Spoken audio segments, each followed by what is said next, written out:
Շնորհակալ եմ, մի քանի հարցեր ունեմ, պարոն Ավինյան, ձեզ։ Առաջին հարցս վերաբերվում է կարմիր գծերին։ Տեսեք, տասնապատիկ թանկացավ կարմիր գծերի գինը, բայց օրինակ ես, որ վճարում եմ, էլի նույն խնդրին բախվում եմ, տեղ չի լինում կանգնելու։ Կարծեմ հիմնավորում այն էր, որ խցանումների հետ կապված, բայց այդ խնդիրը չի լուծում եւ այն մարդիկ իմ նման հազարավոր մարդիկ այդ գումարը վճարում են, էլի կանգնելու տեղ չկա։ Այս առումով կցանկանամ ձեր գնահատականը լսել։ Հաջորդ հարցս ես անցած տարի էլ այդ խնդիրը բարձրացրեցի թափառող կենդանիների վերաբերյալ կացարանների հետ կապված, այս ուղղությամբ ինչ աշխատանք են տարվում, որովհետև հարյուրավոր նամակներ եմ ստանում, որ այս խնդիրը չի լուծվում եւ այս առումով շոշափելի արդյունքներ կարծեք թե չեն գրանցվում, որովհետև դեպքերը շատանում են։ Իմ երրորդ հարցը ձեր հարցի շարունակությունն է, մենք էլ որ հանդիպումներ ենք ունենում մեր հայրենակիցների հետ, կոյուղագծերի հետ կապված բավականին լուրջ խնդիրներ կա, վերջերս ես նաև Էրեբունի օդակայանի հարակից թաղամասում էի եւ էլի այդ խնդիրը կար, բավականին լուրջ մաշվածություն կա, ես գիտեմ, որ տարիների ընթացքում այդ խնդիրները կուտակվել,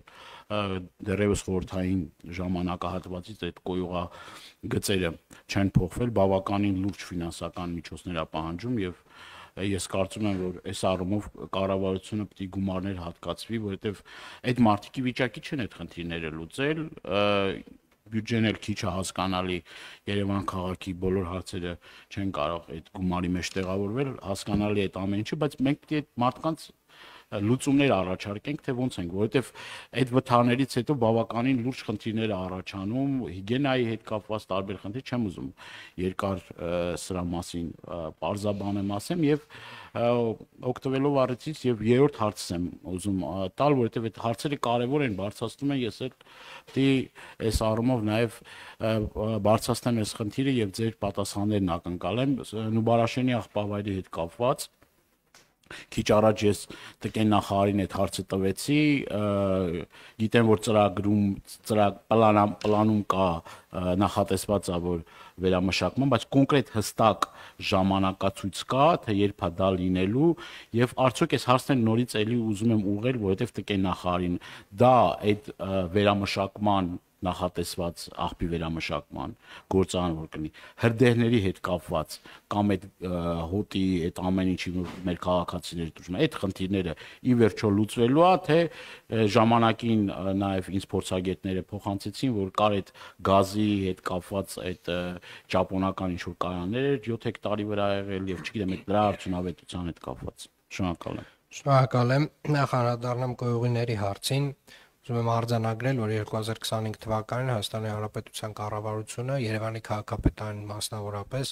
կոյուղների հիմնանորոգման վերանորոգման համար այո գումար հատկացրել է եւ մենք ահռելի ծավալի աշխատանք ենք իրականացրել նախկինում Երևանի քաղաքապետարանը ինքն էր այս ֆինանսական միջոցները հատկացնում, բայց գործընկերները քննարկումների արդյունքում համաձայնել են որոշ չափով գումար հատկացնել եւ իրականում այս process-ը շարունակական է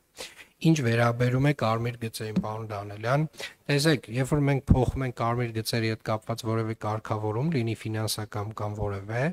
մենք պետք է հասկանանք, որ այդ process-ին զուգահեռ նաև տեղի ունենում Երևան քաղաքում ավտոների քանակի աճ, այսինքն ամեն տարի այդ ավտոների քանակը ավելանում է։ Վերջին միայն 1 տարում ասեցի 11000 նոր ավտոմեքենա է գրանցվել Երևան քաղաքում եւ շարունակաբար աճում է։ Մենք որպեսզի նախ առաջինը պետք է անդրադառնանք ավտոմեքենաների այդ ծավալին, այսինքն այդ մտնող ծավալին, որովհետեւ դե հիմա ասում է բան են տենց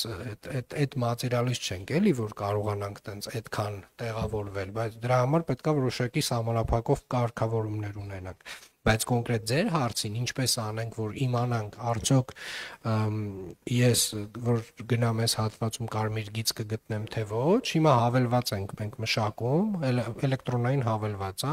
որով որ դուք կարողանալու եք տեսնել այս տեղում օրինակ 2-3 տեղ կա պոտենցիալ ասենք մինչև հասնեք 2-3 րոպե հետո թե չկա այսինքն այդ ինֆորմացիան մենք արդեն իսկ քարտեզագրում ենք եւ հավելվածով էլեկտրոնային հեռախոսային հավելվածով դուք տեսնելու եք, այս հատվածում կա թե չկա։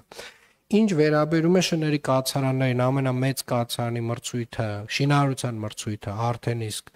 կամ ընթացքի մեջ է կամ նույնիսկ կայացել է, ունենք ֆինանսական միջոցներ, որ այս կացարանը պետք է կառուցենք, շատ երկար փորձաքննություններ անցանք, որովհետև երևի առաջին մեծ կացարանն էր, բայց անցանք վերջնականապես եւ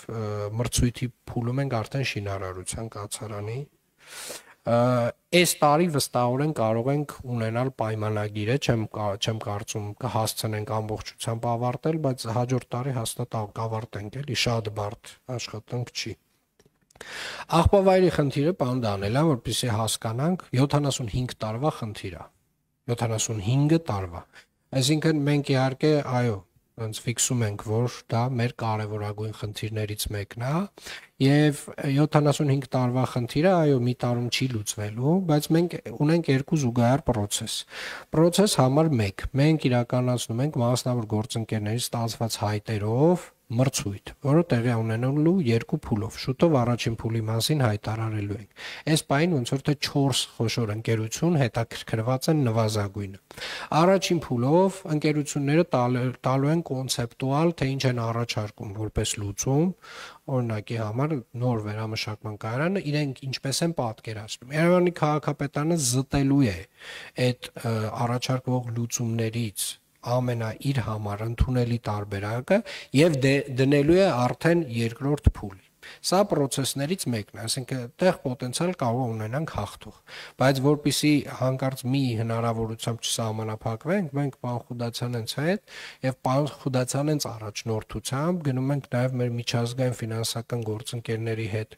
խնդրի լուծման ճանապարհով, ովքեր ունեն լուծման Հայաստանի Հանրապետության համար ընդհանուր պատկերով առաջարկություն, ուղղակի այդտեղ մեր միակ մտավախությունը եւ վստահ եմ պարոն Խուդացյանենց միակ մտավախությունը ժամանակայինն է, այսինքն թե ինչքան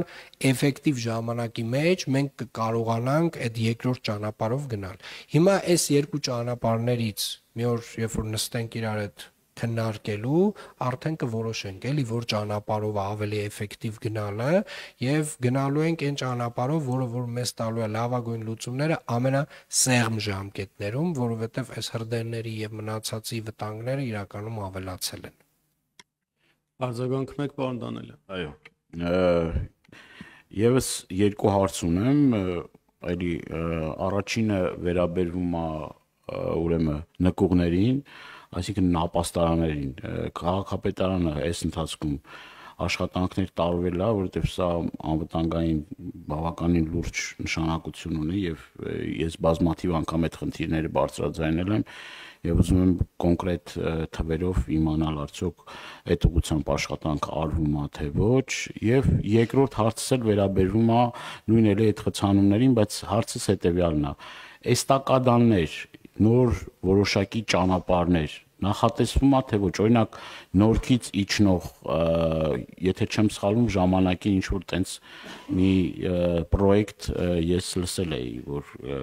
որոշակի քննարկման փուլում է, չգիտեմ ճիշտ եմ հիշում թե չէ, այդ ուղղությամբ որոշակի քայլեր արվում են թե ոչ, որովհետև մենք պիտի ես հասկանում եմ, որ մեքենաների թիվը ավելանում է եւ այլ, բայց լուծումներն էլ պիտի գտնվի։ Շնորհակալ եմ պարոն Դանելյան։ Իրականում մենք ունեցել ենք մի քանի նախագիծ, օրինակ Կրկեսի մոտի էստակադայի եւ անցման հայրենիք կինոթատրոնի մոտի անցման եւ էստակադայի նախագծեր, որոնցից կտրականապես հրաժարվել ենք մի պարզ պատճառով, որ կարևորագույն քաղաքի համար հանգույցներում 3-4 տարով մենք իրականացնելու ենք շինարարական աշխատանքներ եւ երբ որ նայում ենք պոտենցիալ արդյունքները, թե ինչ կստանանք դրա վերջում, մոտավորապես ստանալու ենք նույն իրավիճակը, ինչ որ հիմա ունենք, որովհետեւ ավտոմեքենաների քանակը ավելանալու էր։ Այսինքն ու նաեւ հաշվի առնենք, որ այդ կարևոր հանգույցները քաղաքային միջավայրի կարևոր հատված են։ Այդ էստակադաներով մենք ամբողջական այդ քաղաքային միջավայրը դարձնում ենք տենց մոտավորապես մայրուղիային միջավայր։ Օրինակ բարեկամության հանգույցի էստակադան, այո, շատ օգնում է ավտոտրանսպորտի տեսանկյունից, բայց ամբողջ այդ մարդկային եւ հետիոտնային միջավայրը կարելի ասել այդտեղ քիչ մը աղավաղվել է, եթե թույլ տաք այդ գնահատականը տամ, բայց օրինակի համար մենք ունենք Իսակով Արշակունյաց միացնող ճանապարհը, որի մրցույթը կայացել է, նաև շինարարության մրցույթն է կայացել, Մերձիգը իրականացնում է այդտեղ փոխհատուցումներն է տալիս, մի քանի հատ դատական գործ ունենք, բայց բավականին արագ է process-ը առաջ գնում, եւ մենք ամենայն հավանականությամբ նույնիսկ տենց եթե չասեմ այս տարի, հաջորդ տարեսկզբին ինտենսիվ շինարարական աշխատանք ենք տեսնելու Իսակովը Արշակունյաց ճանապարհին միացնող, այսինքն բոլոր այն հատվածներում, որտեղ կա այդ հնարավորությունը, մենք գնում ենք այդ ճանապարհով։ Բոլոր այն հատվածներում, որտեղ արդյունքը լինելու է շատ անորոշ, մենք հրաժարվում ենք այդ ճանապարհից։ Ապաստարանների մասով է պարոն Դանելյան։ Գյուրջանը, պարոն Դանելյան, Գյուրջանի ճանապարհը նախագիծը արդեն վերջնականացման փուլում է եւ հաջորդիվ, որպեսզի հասկանանք, նոր-նորքից մենք նոր մարաշով իջնելու ենք ուղիղ, հասնենք Միասնիկյան պողոտա, հաջորդ փուլով էստակադայի խնդիրը պետք է լուծենք ավելի ներքև Գազանանոցի հատվածից ավելի ներքև էստակադան լինելու է բան չհասած են մեր Սարալանջի կամուրջ չհասած հատվածում, այդ հատվածում է լինելու, բայց առաջին փուլով գնում ենք դեռ ճանապարհի կառուցման ճանապարհով։ Ապաստարանների հարցը 2022 թվականի վերջին մենք քաղաքով մեկ ամբողջ քաղաքով մեկ իրականացրել ենք գույքագրում մեր եղած ապաստարանների, որոնք որ նորմատիվով կարող են որպես ապաստարան ծառայել, բոլոր դրանք մաքրել ենք, բոլոր նրանք, որոնք որ նկուղ են, բայց ապաստարան չեն կարող ծառայել, այդ շենքերի բնակչությանը տեղեկացվում է, թե իրենց ապաստարանը մոտակա որն է, որը լինում է դպրոցը, մանկապարտեզը կամ համապատասխան մեկ այլ վայր, որը որ ունի այդ նորմատիվային հնարավորությունը։ Շնորհակալություն էլի հարցեր։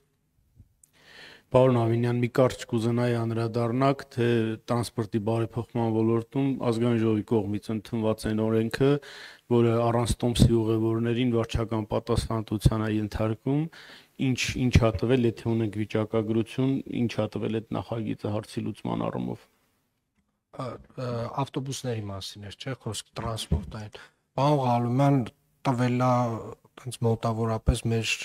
այդ մասով եկամուտների 20% աճ, այսինքն ահռելի թվերի տարբերություն է տվել եւ իրականում ուղղակի